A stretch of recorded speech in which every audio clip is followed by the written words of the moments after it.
میں تو اللہ تبارک و تعالیٰ روزے دار کے یاد یہ معنی ہے کہ میں اب خود اس کی جزا عطا فرماؤں گا، اور یہ معنی بھی محدثین نے فرمایا کہ میں خود اس کی جزا۔ اللہ تبارک و تعالیٰ نے ارشاد فرمایا کہ یادع شہوتہ وطعامہ من اجلی، کیونکہ جو روزے دار ہوتا ہے وہ اپنی شہوت کو چھوڑ دیتا ہے اور کھانا چھوڑ دیتا ہے۔ انسانی فطرت کے تقاضے ہیں، ازدواجی معاملات جو ہوتے ہیں وہ بھی فطرت کا تقاضا ہے، وہ دن کو حاصل کرے رات کو حاصل کرے، اس کو اجازت ہے۔ جب جو کھانا ہے وہ بھی روزہ نہ ہو تو پھر جب مرضی کھائے پیے، لیکن جب روزہ رکھ لیتا ہے بندہ تو وہ کھانا پینا بھی چھوڑ دیتا ہے، اس کا نفس بے شک مطالبہ کر رہا ہو ازدواجی معاملات کے لیے، وہ اگر اس کا نفس مطالبہ کر رہا ہو، سامان اس کے پاس موجود ہے، لیکن صرف اللہ کی رضا کے لیے وہ یہ چیزیں ترک کر دیتا ہے کہ نہیں میرا روزہ ہے، میں نے یہ کام نہیں کرنا، تو اس کے اس عمل کی وجہ سے اللہ تبارک و تعالیٰ فرماتا ہے کہ اس کی جزا میں خود عطا فرماؤں گا، کیونکہ یہ بندہ شہوت چھوڑ دیتا ہے اور روزہ چھوڑ دیتا ہے۔ للصائم میں فرحتان، روزہ دار کے لیے دو خوشیاں، للصائم فرحتان، روزے دار کے لیے دو خوشیاں ہیں۔ فرحتن عند فطرہ ہی، ایک تو خوشی اس کو افطار کے وقت ملتی ہے، ایک خوشی تو اس کو افطار کے وقت ملتی، یہ خوشی تو ہر کوئی محسوس کرتا ہے نا، جب افطار کا وقت ہوتا ہے تو سارا دن کی بھوک پیاس اب دور کرنے کا وقت آیا ہے، اب اللہ تبارک و تعالیٰ کی نعمت کھانے پینے کا وقت آ گیا ہے، تو روزہ بھی اس کا پورا ہو جاتا ہے، تو یقیناً اس کو یہ ایک خوشی ملتی ہے۔ وَفَرْحَةٌ عِنْدَ لِقَاءِ رَبِّهِ، اور ایک خوشی اس کو ملے گی جب وہ اپنے رب سے ملاقات کرے گا، یہ خوشی اس کی کوئی قیمت نہیں اس خوشی۔ تو روزے دار کو دو خوشیاں نصیب ہوتی، عید کی خوشی بھی روزے دار ہی کی وہ حقیقت میں ملتی ہے، مناتے بے شک جو مرضی پھرے، جس نے ایک بھی روزہ نہ رکھا خوشی مناتا پھرے وہ، لیکن اس کے لیے خوشی نہیں، جس پر رب کا قہر ہو اس کو خوشی نہیں ہوتی۔ روزہ نہ رکھنے سے رب ناراض ہو جاتا ہے۔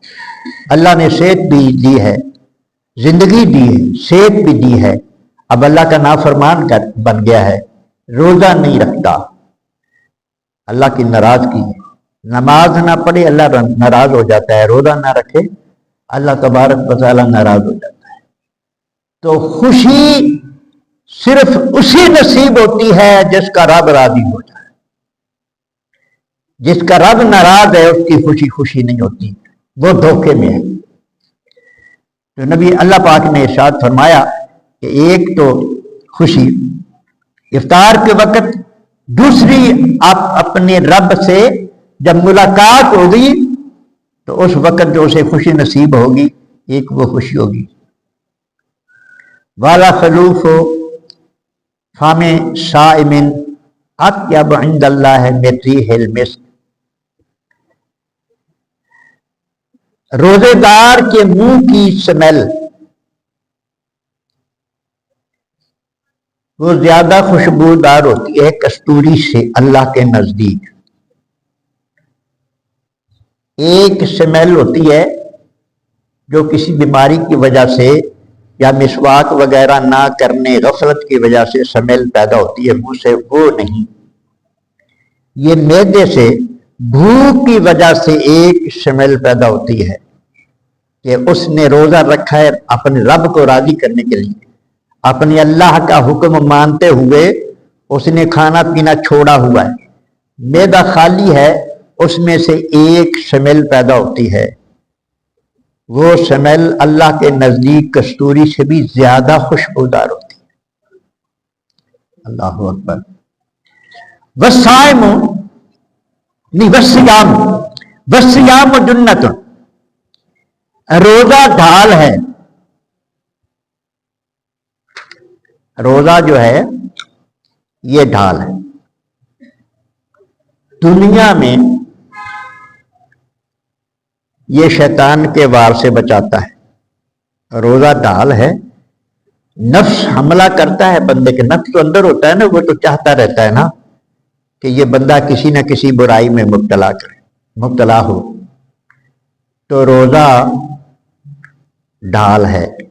اللہ پاک نے ارشاد فرمایا، یہ نبی کریم علیہ السلام بیان فرما رہے ہیں کہ جب وار آتا ہے تو جو وار کو روکنے کی چیز استعمال ہوتی ہے نا، روکنے کے لیے، اس کو ڈھال کہتے ہیں۔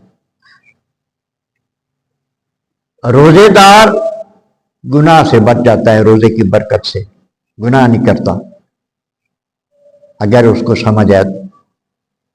لیکن اگر روزہ رکھ کر بھی گناہ کرے گا تو پھر وہ ایک فرض ادا ہو جائے گا، اس کی برکات سے محروم ہو جائے گا۔ روزے کی برکات سے نبی کریم علیہ السلام نے ارشاد فرما دیا، جس نے روزہ رکھ کر جھوٹ نہیں چھوڑا اور اس پر عمل کرنا نہیں چھوڑا، اس کو روزہ کوئی فائدہ نہیں پہنچائے گا۔ سرکار نے یہ بھی فرما دیا ہے، گندے کام نہیں چھوڑے، گالی گلوچ نہیں چھوڑا۔ آگے آ بھی حدیث، نبی کریم علیہ السلام نے ارشاد فرمایا، تم سے کوئی جھگڑا کرے، گالی گلوچ کرے، تو تم نے صرف اس سے یہ کہنا کہ بھئی میں روزے دار ہوں، بس یہ کہہ کے گالی کا بدلہ جواب نہیں ہے۔ اگر یہ گندے کام نہیں چھوڑنے تو پھر روزے کا فائدہ کوئی۔ تو نبی کریم علیہ السلام نے ارشاد فرمایا کہ روزہ ڈھال ہے، دنیا میں گناہ سے بچ جاتا ہے اور آخرت میں دوزخ سے بچ جائے گا، آخرت میں دوزخ سے بچ جائے گا۔ اور ارشاد فرمایا، اذا کان یوم صوم احدکم، جب تم میں جس دن کوئی روزے سے ہو، فلا یرفث، تو وہ بری باتیں چھوڑ دے،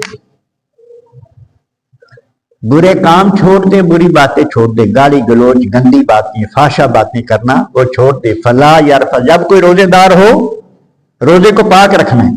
کیا کرنا ہے؟ روزے کو زبان پہ بھی گندا لفظ نہ آئے، آنکھ بھی گندی چیز نہ دیکھے۔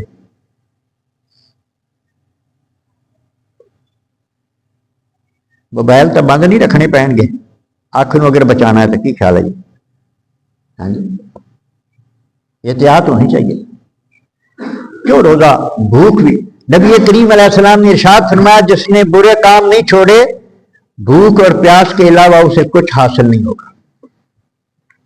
فرما دیا ہے کہ بلا یرفث، گندے الفاظ بھی چھوڑ دے، گندے کام بھی چھوڑ دے، ہر گندی چیز چھوڑ دے اگر اس نے روزے سے فائدہ اٹھانا ہے۔